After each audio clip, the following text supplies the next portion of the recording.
रिश्ते चाहे सगे हो या सौतेले, अगर निभाने की चाह हो तो इंसान खुशी खुशी हर रिश्ता निभा सकता है।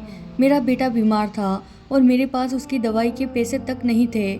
मैंने बड़ी मुश्किल से किसी से 1,000 रुपये उधार लिए और मैं पैसे लेकर घर आ गई। मैंने पहले सोचा कि बच्चे को डॉक्टर के पास ले जाओ, लेकिन फिर ख्याल आया कि खाली पेट दवाई असर नहीं करती, तो फिर खाली पेट दवाई खाने का कोई फ़ायदा नहीं होगा।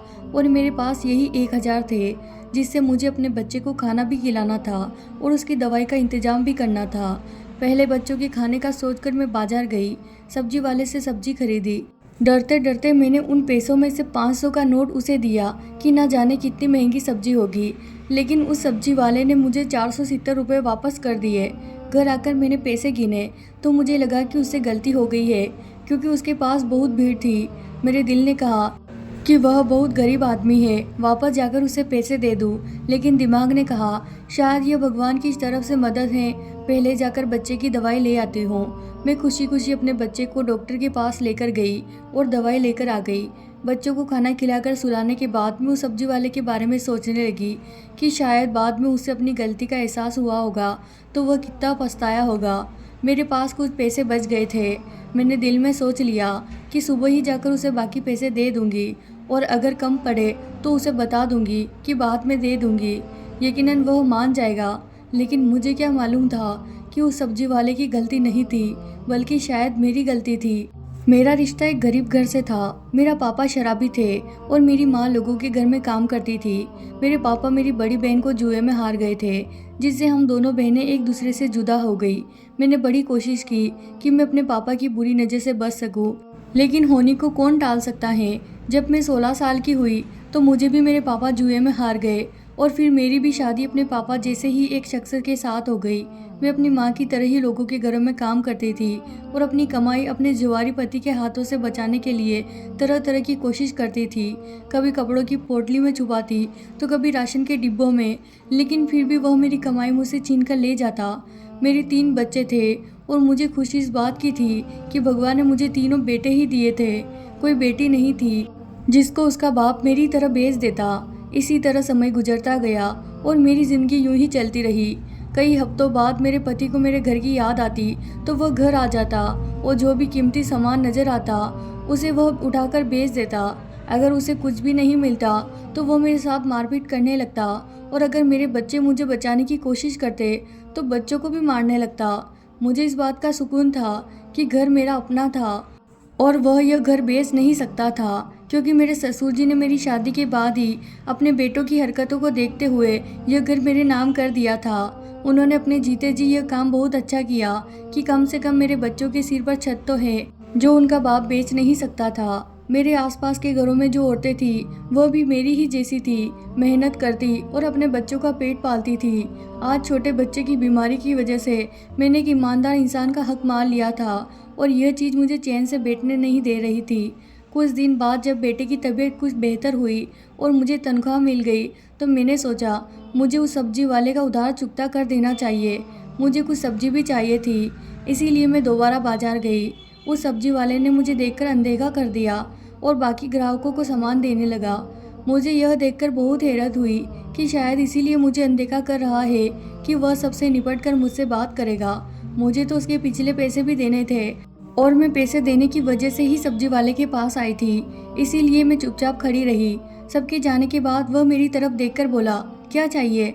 मैंने बताया कि आपने पिछली बार मुझे ज़्यादा पैसे वापस कर दिए थे, लेकिन उसने मेरी बात अनसुनी कर दी और पूछा कि अभी क्या चाहिए। मैंने काफ़ी सब्जियां उसे बता दी और वह तोलने लगा। सब्जियां तोलने के बाद मैंने उससे पूछा कि कितने पैसे हुए, तो वह मेरे चेहरे की तरफ देखने लग गया और जो उसने मुझे कहा उसे सुनकर मुझे झटका लगा कि उसने मुझसे सिर्फ 30 रुपये मांगे थे। मुझे लगा कि उससे गलती हुई है, इसीलिए मैंने 500 रुपये निकाल कर उसे दिए, लेकिन उसने 30 रुपये ही काट कर बाकी 470 रुपये वापस कर दिए। और जब मैंने उससे कहा कि सब्जी तो बहुत ही महंगी है तो वह मेरी बात काटकर दूसरे ग्राहक की तरफ लग गया। मैं हैरान होकर घर वापस आ गई और फिर यह रोज़ का सिलसिला हो गया। मैं जब भी उस सब्जी वाले की दुकान पर जाती, जितने भी रुपए की सब्जी लेती, वह मुझसे केवल 30 रुपए ही लेता था। कभी कभार तो सब्जी 200 से 300 रुपए तक की हो जाती थी, लेकिन वह मुझसे 30 रुपए से ज़्यादा नहीं लेता था और हमेशा इंतज़ार करता कि सारे ग्राहक हट जाए या पहले मुझे सब्जी दे देता कि मुझे सब्जी देने के बाद सबको सब्जी देगा, ताकि किसी को मालूम ना हो कि इतनी सब्जी मुझे वह 30 रुपए में दे रहा है। शुरू में तो मुझे यह बात बहुत अजीब लगती थी, लेकिन सब्जी के पैसों की बचत से मेरे घर की बहुत ही ज़रूरतें पूरी होना शुरू हो गई थी। तो मैंने भी हमेशा सब्जी लेने के लिए उसी ही दुकान पर जाना शुरू कर दिया। कम से कम 3 महीने हो चुके थे। मैं रोज़ाना सब्जी लेने जाती या हफ्ते में एक बार जाती। जब भी जाती वह मुझसे 30 रुपए ही लेता और अच्छी वाली सब्जी निकाल कर देता था। मैंने अपने आसपास मौजूद किसी को भी इसके बारे में नहीं बताया था, क्योंकि वह किसी को भी यह सब्जी कम पैसों में नहीं देता था और मैं कोशिश करती कि बार बार इसके पास ना जाऊं, लेकिन उसके सब्जी के बचे हुए पैसों से मैंने अपनी बहुत ही ज़रूरतें पूरी करना शुरू कर दी थी। और मैंने अपने एक बेटे को सरकारी स्कूल में भी पढ़ने के लिए डाल दिया था, इसीलिए मुझे इससे ही सब्जी लेना पड़ती, क्योंकि किसी और दुकान से लेने में मुझे सारे पैसे देने पड़ते जो कि मैं नहीं दे सकती थी। मैं हमेशा यह सोचकर जाती कि इससे ज़रूर पूछूंगी कि 30 रुपये का क्या मामला है और वह मुझे यह सब्जी इतने पैसों में क्यों देता है, लेकिन इसके लिए ज़रूरी था कि उसकी दुकान पर कोई ग्राहक ना हो। लेकिन जब भी जाती उसकी दुकान पर ग्राहक होते, कभी मेरे सब्जी खरीदने के दौरान आ जाते तो कभी पहले से ही मौजूद होते थे। मुझे इससे बात करने का मौका नहीं मिलता था। इस सारे मामले में उसका कोई गलत मकसद होता तो मैं एक औरत थी, मुझे अंदाज़ा हो जाता उसकी नीयत का, लेकिन उसका कोई ऐसा इरादा नहीं था, क्योंकि वह मुझे नज़र उठाकर भी नहीं देखता था, बल्कि वह किसी औरत को नज़र भरकर भी नहीं देखता था और यह बात उसकी शराफत को बयान करती थी। सवाल यह था कि अगर वह मेरी गरीबी की वजह से तरस खाकर मेरी मदद करना चाहता है, तो ऐसे तो बहुत लोग थे जिनको मदद की ज़रूरत थी और लोग तो ऐसे भी थे जो 2-3 दिन तक भी भूखे रहते थे। उन लोगों की मदद क्यों नहीं करता था, मेरी मदद क्यों करता है? यह बात मुझे सोचने पर मजबूर करती थी और मेरे हर सवाल का सिर्फ सब्जी वाले के पास ही जवाब था, लेकिन मुझे उससे बात करने का मौका नहीं मिल रहा था। एक दिन जिस घर में मैं काम करती थी, वहाँ पर कोई बहुत बड़ी दावत थी। मालकिन ने मुझसे कहा कि मैं बाजार से सब्जी ले आऊँ। मेरे कदम खुद ब खुद उस दुकान की तरफ बढ़ने लगे। मैंने सोच लिया था कि आज तो अच्छी खासी सब्जी चाहिए, जो कम से कम भी 2000 से 3000 की होगी। आज सब्जी वाला क्या करेगा? जब मैं सारी सब्जी लेने लगी तो मुझे उसके चेहरे पर हैरत नजर आई, लेकिन उसने फिर खामोशी से सब्जी तोलना शुरू कर दिया और जब पैसों की बारी आई तो मैंने उसके हाथ में 5000 रुपये दे दिए, जो मुझे मालकिन ने दिए थे। लेकिन हमेशा की तरह जब उसने इन 5000 रुपये से 30 रुपये काटकर बाकी मुझे वापस करने लगा, तो मैंने उससे कहा कि मैं यह सब्जी अपनी मालकिन के लिए लेकर जा रही हूँ। उसके चेहरे पर मुस्कुराहट आ गई और उसने सारी सब्जी के पैसे काटकर 2000 रुपये मुझे वापस कर दिए। इस बार मुझे यकीन हो गया कि वह सिर्फ मुझे ही सब्जी कम पैसों में देता है। उसकी दुकान पर और भी ग्राहक मौजूद थे, इसीलिए मैं आराम से सवाल ना कर सकी। उस दिन तो मैं सारा दिन दावत में लगी रही और उससे अगले 2 दिनों तक मुझे टाइम नहीं मिला कि मैं सब्जी वाले की दुकान तक जाऊं। कुछ दिनों के बाद जब मैं उसकी दुकान पर गई तो उसके साथ एक लड़का भी मौजूद था और वह वहां पर काम कर रहा था। हमेशा की तरह उसने मुझे 30 रुपये में सब्जी दी, लेकिन उस लड़के से कोई सवाल ना कर सकी।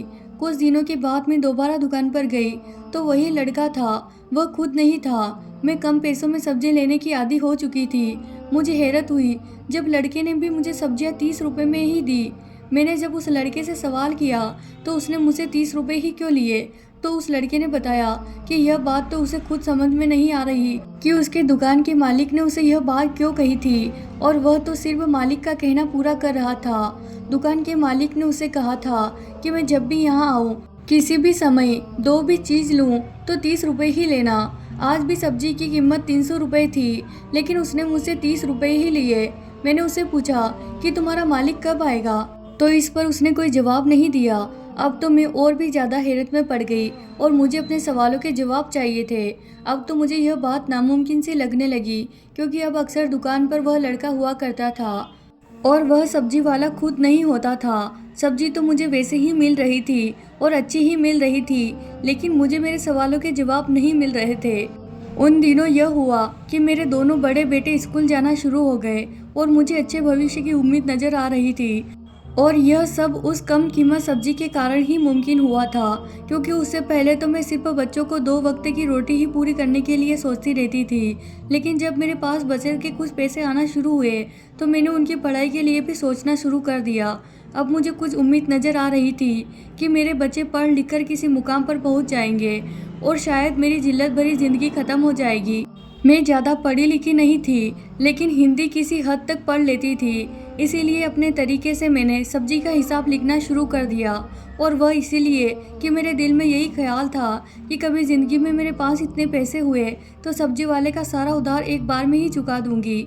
सब्जी वाले का यह राज मैंने अपने बच्चों को भी नहीं बताया था, क्योंकि बच्चे बात करते हुए अगर अपने दोस्तों से कह देते तो मेरे लिए मुश्किलें खड़ी हो जाती, क्योंकि सबसे पहली बात मेरे किरदार पर आ जाती। और मैं गरीब जरूर थी लेकिन ईमानदार थी, लेकिन यह बात तो कोई नहीं समझता, और सब मुझे सवाल करने लगते कि वह इतने कम पैसों में सब्जी तुम्हें क्यों देता था। इस मामले को लगभग 8 महीने गुजर चुके थे और अभी तक मैं उस आदमी से सवाल नहीं कर सकी थी। और आखिरकार एक दिन मुझे मौका मिल गया। मैं शाम को देर से काम पर से आ रही थी, इसीलिए सब्जी लेने देर से गई। उस वक्त दुकान पर सब्जी वाला खुद था, दूसरा लड़का आज नहीं था और कोई ग्राहक भी नहीं था। मैंने उसी समय उससे सवाल कर लिया कि तुम यह सब्जी 30 रुपए में ही क्यों देते हो, और उसकी वजह क्या है कि तुम मेरी इस तरह से मदद करते हो। तो उसने मुझसे कहा कि मुझे सिर्फ यह बताओ कि क्या इस वजह से तुम्हारी किसी तरह की मदद हो सकती है। तो मैंने बताया कि मैंने अपने बच्चों का स्कूल में एडमिशन करवा दिया है और घर की बहुत ही छोटी मोटी चीज़ें मैंने ले ली है जो पति की नज़र से बचा कर रखी है। उसने कहा कि मैं यही चाहता था कि तुम्हारी मदद हो जाए। आज तक मैंने तुम्हारी तरफ गलत नज़र से नहीं देखा था और यह बात तुम भी जानती हो। मेरा मकसद सिर्फ तुम्हारी मदद करना था, लेकिन मेरा सवाल तो वहीं का वहीं था कि अगर वह मदद करना चाहता था तो यहाँ पर तो बहुत से लोग थे जिनको मदद की ज़रूरत है, क्योंकि जिस जगह पर उसकी दुकान है उसके पास हम गरीब लोग ही रहते थे, वहाँ तो सभी गरीब थे। तो वह मेरी मदद ही क्यों करता था। जब मैंने यह सवाल उससे किया तो वह घबरा गया। उसने मुझसे कहा कि आपके सवाल का जवाब तो मेरे पास है, लेकिन मैं देना नहीं चाहता। मैंने जब उसे जीत की कि वह मेरे सवाल का जवाब दे, नहीं तो मैं उसे सब्जी नहीं लिया करूँगी, तो वह और भी ज़्यादा परेशान हो गया। उसने मुझसे कहा कि वह मुझे मेरे हर सवाल का जवाब देगा, लेकिन वह सब्जी हमेशा इसी दुकान से ही लेगी। मैंने उससे वादा कर लिया। तो उसने कहा कि कल शाम के बाद मैं उसके घर आ जाऊं, वह मुझे मेरे हर सवाल का जवाब देगा। लेकिन मैं उसके घर नहीं जाना चाहती थी। उसने जल्दी जल्दी मुझे अपने घर का पता बताया और मैं उसके घर जाने से इनकार करने ही वाली थी कि वह मुझे मेरे सवालों का जवाब इधर ही दे दे। लेकिन उस वक्त दुकान पर एक और आदमी आ गया और मुझे खामोश होना पड़ा। मैंने उस समय वह सब्जियां उठाई और घर आ गई, लेकिन अब मेरी सारी रात इसी फिक्र में गुजरी कि आखिर उसने मुझे घर क्यों बुलाया है, और वह भी शाम के बाद। और अगर मैं ना गई तो शायद सारी उम्र जवाब ना ले सकूंगी, और अगर चली गई तो मेरे साथ वह ना जाने क्या कर दे, क्योंकि मर्द का क्या भरोसा। मेरी ज़िंदगी में आने वाले तो सारे मर्द ऐसे ही थे, सिर्फ यही सब्जी वाला कुछ ठीक लगता था। लेकिन इसने मुझे अकेले अपने घर क्यों बुलाया था। सारी रात सोचने के बाद मैंने फैसला किया कि मुझे एक बार तो जाना ही चाहिए, और ना ही मैं इतनी कमज़ोर हूँ कि अगर मेरे साथ कुछ गलत करने की कोशिश करेगा तो मैं खुद को बचा ना सकूँ।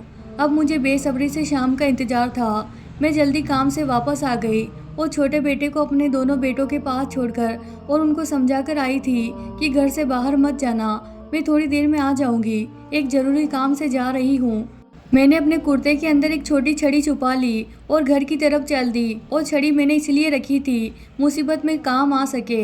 जैसे जैसे मेरे कदम उसके घर की तरफ बढ़ रहे थे वैसे वैसे मेरी धड़कनें भी बढ़ रही थी। उसके घर के दरवाजे पर पहुंचकर एक बार तो दिल ने कहा कि पलट जाऊं, जो जैसा चल रहा है वैसे चलने दो, मुझे क्या ज़रूरत है सवाल करने की। मेरी ज़रूरतें पूरी हो रही है और मेरे बच्चों को खाना भी मिल रहा है, अच्छी पढ़ाई हो रही है। मुझे इस रात को राजी रहने देना चाहिए। लेकिन मेरे अंदर की आत्मा मुझे चैन नहीं लेने दे रही थी और बार बार मेरे अंदर यह बात आती, एक बार अंदर जाकर देखना चाहिए। उसके बाद मैंने दरवाज़ा खटखटाया। दरवाज़ा खटखटाने के बाद मेरा दिल और तेज़ धड़कने लगा और मुझे यहाँ आने का फैसला गलत लगने लगा। उससे पहले कि मैं यहाँ से पलट जाती, दरवाज़ा खुल गया और मुझे दरवाजे पर सब्जी वाले की सूरत नजर आई। मुझे दरवाजे पर खड़ा देखकर उसके चेहरे पर मुस्कुराहट आने लगी और उसने मुझे अंदर आने के लिए कहा। अब जब यहाँ तक आ ही गई थी तो मुझे आगे भी हिम्मत करनी थी। मैंने डरते डरते घर के अंदर कदम रखा और बाजू के अंदर छुपी हुई छड़ी पर अपनी पकड़ बना ली। जब मैंने अंदर कदम बढ़ाए तो अंदर आते ही उसने तुरंत लाइट जला दी और रोशनी होते ही जिस चीज़ पर मेरी नज़र पड़ी मैं तो चौंक गई। मुझे यूं लगा कि जैसे कमरे की छत मेरे सिर पर आ गई हो। जब मेरे पति के हाथों मुझे मेरे माता पिता ने भेजा था उसके बाद से मेरा अपने माता पिता से कोई संबंध नहीं था। मुझे नहीं पता था कि मेरी बहन और माता पिता किस हाल में है और मैंने तो समझ लिया था कि वह मेरे लिए मर चुके हैं। कभी माँ का ख्याल आता था, लेकिन शादी के 3 साल बाद ही मेरी माँ को मेरे पिताजी किसी जगह जुए में हार गए थे और उसके बाद उनका कुछ पता नहीं था। मैंने तो कभी सोचा भी नहीं था कि मेरा उनसे सामना होगा। स्टोर के बिस्तर पर मुझे अपने पिताजी लेटे हुए नजर आए और मुझे उनको देखकर और ज़्यादा नफरत का एहसास हुआ कि हम लोग जिस हाल में भी हैं सिर्फ उसी आदमी की वजह से हैं। लेकिन उनकी हालत इतनी ख़राब थी कि उनसे तो मैं नफरत भी नहीं कर पा रही थी। मेरे पीछे मौजूद सब्जी वाले ने मुझे कहा कि आपने इनको पहचाना। मेरी ज़बान बंद हो चुकी थी, मैं क्या जवाब देती। मेरी हालत देखकर उसने कहा कि यह आदमी आपके पिताजी हैं, सिर्फ आपके नहीं बल्कि मेरे भी। मैं आपका भाई हूँ। और यह सुनकर मुझे तो आश्चर्य हुआ और बहुत बड़ा झटका लगा। ऐसे कैसे हो सकता है? यह आदमी मेरा भाई कैसे हो सकता है? क्योंकि हम तो सिर्फ 2 ही बहनें थी। मुझे तो लगता था कि आज तो बिजली गिरने वाली है और इतने सारे झटके मैं सह भी नहीं पाऊंगी। मैं आगे बढ़ी और पिताजी की हालत देखी तो मेरी आंखों में आंसू आ गए। उनको अटैक हुआ था और वह जुबान से बोल भी नहीं पा रहे थे, हाथ भी नहीं हिल सकते थे, सिर्फ मुझे देखकर रो रहे थे। मैंने सब्जी वाले से, जो मेरा भाई था, उससे पूछा कि यह सब क्या है? तुम भाई कैसे हो सकते हो? हम तो 2 बहनें थी और फिर यह तुम्हारे पास कैसे आए? उसने मुझे बताया कि मेरे विवाह के 1 वर्ष बाद ही मेरी माताजी को यह एक जुए में हार गए थे। लेकिन माँ को जुए में हारने से पहले इन्होंने खुद एक औरत को जुए में जीता था, जिसे वह अपने घर तो नहीं लेकर आए थे, कहीं और जगह रखा था। सब्जी वाला उसी औरत से मेरा भाई था। उसको जन्म देते हुए वह औरत मर गई। मेरी माँ ने उसकी परवरिश की है और अच्छे बुरे की समझ दी है। जब वह कुछ समझदार हुआ तो उन्होंने उसको सारी बात बताई ताकि यह भी अपने पिता की सूरत पर ना जाए।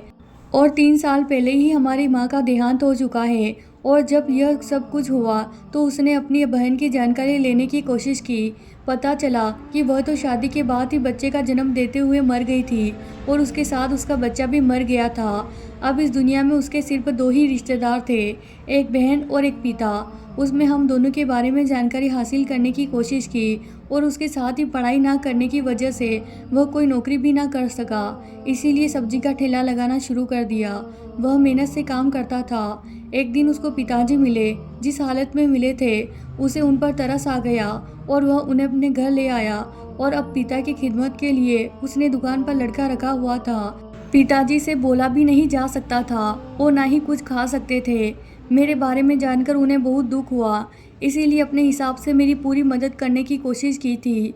और वह 30 रुपये भी इसीलिए लेता था कि मेरी खुददारी को चोट ना पहुँचे। वह मुझे फ्री में सब्जी देता तो शायद अगले दिन उसकी दुकान पर ना जाती, क्योंकि शुरू में मैं सोचती थी कि वह गलती से उसे ज़्यादा पैसे वापस कर रहा है। लेकिन जब उन पैसों से मेरे घर की ज़रूरत पूरी होना शुरू हुई तो मैं खुद ही उसकी दुकान की तरफ जाने लगी। यह गरीब भाई की अपनी गरीब बहन के लिए मदद की कोशिश थी। यह सब सुनकर आंखों से आंसू छलक पड़े और मैंने भगवान का धन्यवाद किया कि भगवान ने मुझे अगर पति और पिता की सूरत में अच्छे इंसान नहीं दिए तो भाई की सूरत में अच्छा इंसान दे दिया। मैं दिल ही दिल में सोच रही थी कि अपने तीनों बेटों को सही रास्ते पर चलाऊंगी, पढ़ाई के साथ साथ उनकी परवरिश भी अच्छी करूंगी। इससे पहले मैंने उनकी परवरिश पर ज़्यादा ध्यान नहीं दिया था और उसके साथ ही मैंने खुले दिल से अपने पिता को माफ़ कर दिया, क्योंकि उसने जो हमारे साथ किया था उसकी सज़ा उसे ज़िंदगी में मिल चुकी थी और नर्क में भगवान उसे हिसाब लेगा। अपनी माँ की तरफ से उस आदमी को माफ़ कर दिया और अपने भाई से वादा किया कि मैं आती जाती रहूँगी। जब मेरे पति के बारे में मेरे भाई ने बताया कि उसको बड़ी मुश्किल से कुछ लोगों के जरिए उसने शराब छोड़ने वाले विभाग में एडमिट करा दिया है और वे जल्दी एक अच्छे इंसान की सूरत में आपके सामने आ जाएंगे, तो मुझे लफ्ज़ नहीं मिल रहे थे जिनके जरिए मैं अपने भाई का धन्यवाद करती। वह मेरी माँ का बेटा भी नहीं था, लेकिन सिर्फ माँ की परवरिश का हक अदा करने के लिए अपनी तरफ से मेरी पूरी मदद करने की कोशिश कर रहा था। सच कहते हैं सब परवरिश का असर होता है, लेकिन परवरिश मेरी माँ की थी जो कि खून पर भारी पड़ गई। दोस्तों, अगर आपको आज की कहानी पसंद आई है तो इसे लाइक ज़रूर करें। साथ ही अगर आप हमारे चैनल पर नए हैं तो इसे सब्सक्राइब करना बिल्कुल ना भूलें। आपकी क्या राय है इस कहानी के बारे में, वो भी हमें कमेंट के जरिए ज़रूर बताएं। मिलते हैं इस तरह नई कहानी के साथ अगली वीडियो में। धन्यवाद दोस्तों।